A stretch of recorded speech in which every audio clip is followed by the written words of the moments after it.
transportation problem, one of the special cases of the linear programming. We have done the first part of the LP. We did another special case known as assignment. And now we want to look at the transportation and more so how to involve the various methods until maybe we find an optimal solution to the problem.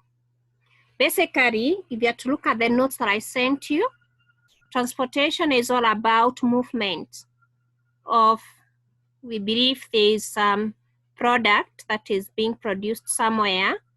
So the number of units will move from one area to another. The area to which they are coming from is called a source, and the area to which they are going to is called a destination. Normally, we define the source to be the supply point and the destination to be the consumption point, or let's say the people who are receiving these goods, we believe they are acting as consumers. So there is one element that you must always have on the table before you set up your first or the initial table for the transportation problem. You must know that this is a problem to do with transportation. Just as we were saying, how do I tell the problem is on assignment? We said there were some keywords that will guide us, like assign these to, yeah? You have been given the work to be done. Let's say you distribute it among the people who are, for example, available on the basis of one and only one. The same case happens to the transportation, that you must be able to tell the problem is on transportation. Don't just set a table without first of all knowing that this is a problem on transportation. And what will come out of a particular problem, for example, you hear of, you are asked about the transportation cost, the minimum costs in this case, for example, as we move the goods from one area to another. But we still have a special case in that we may have a name of maximizing. Maybe, yes, we are moving the goods, but at the end of the day, we want to maximize on the contribution.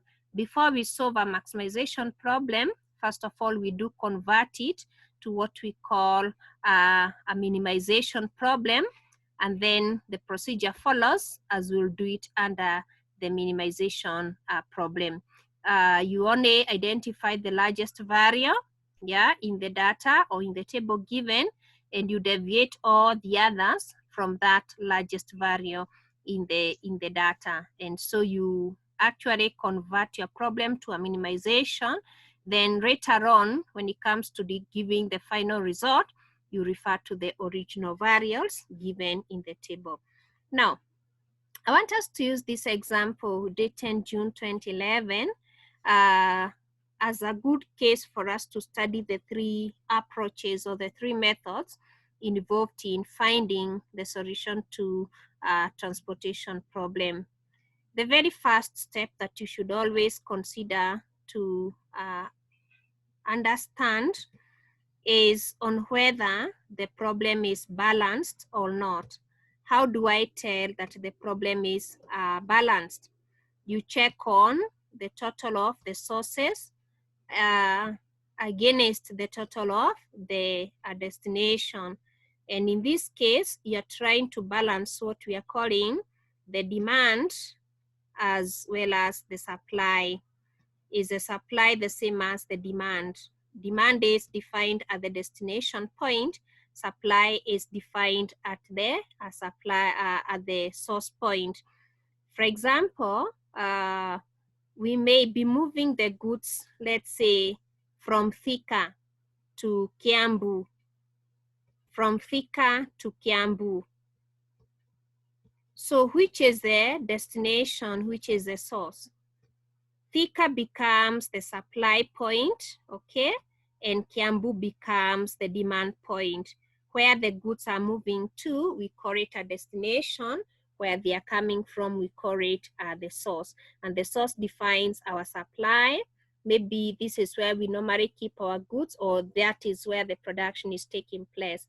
and the destination is where the goods will actually be required. Maybe we define where they are going to be used.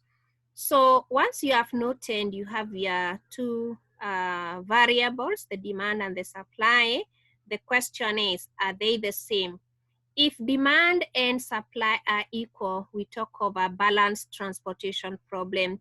But in case demand and supply are not the same, we say if the total demand, let me use the word demand, because when I talk of the DD and the SS, we're referring to the curves. If the total demand is equating to supply, we are saying that the problem is said to be balanced. But in the case where we have the demand and supply not being equal, then this is called an unbalanced kind of a transportation problem. And what you're supposed to do is to actually involve a dummy. A dummy, remember, is not real, meaning it will not have costed us any transportation cost. So if, for example, like in this table, you had already indicated a dummy, assuming here we had a dummy, let me call it a dummy kind of a destination, let me define it as just a dummy. Then what would have done, as we set our first table, because a dummy will not consume any amount, neither will it cost us anything, would have actually come here and actually add some zero variables as the transportation cost from one point, let's say, to another. Meaning, when it comes to you defining the entries inside your table, those cells will take zero elements, that is the cost of transportation, because a dummy is not actually a real destination. Again, most probably our dummy was a source, assuming here we had a source, but you only create one way depending on where the deficit is. If the deficit was on the demand, you create a dummy demand. If the deficit was on the supply, you create a dummy source or a dummy supply. Again here, I would have just called it a dummy. Don't give it any other name, just call it a dummy.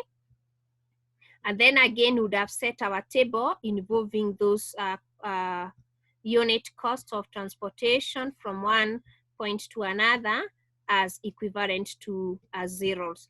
But now, what do you come and fill in, let's say, as the total here, if the dummy was the destination? What do you come to fill in here, for example, if the dummy was the supply? What you do is to actually take the total of your demand, subtract the total of the supply if the deficit on the supply side, and you indicate that particular balance here. If the dummy is created on the destination side, it means demand is less than the supply. Take the supply amount minus the demand amount, and that deficit you give it to the dummy. Then the procedure would actually follow, as we are going to see in this direct question, where the problem is already balanced. Yeah, we'll set the table and then we'll move on until we'll have optimized our solution, that is the transportation problem. Let me read through the problem.